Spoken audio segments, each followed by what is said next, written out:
Welcome to Singing with Ron! Hello! This next video is about the pelvic floor. So it is the muscles that make up the bottom.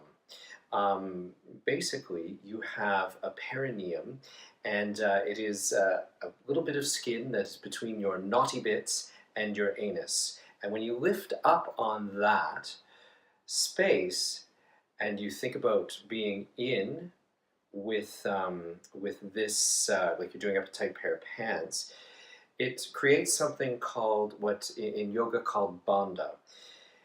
And it is something that I find very beneficial for singing. If you add to that the feeling of breathing into your back or expanding into your back, or almost like you're taking a poop, yes, here, just with your back, and feeling that engaged, feeling this engaged, and your back, it all comes together to create support and a wonderful openness above that.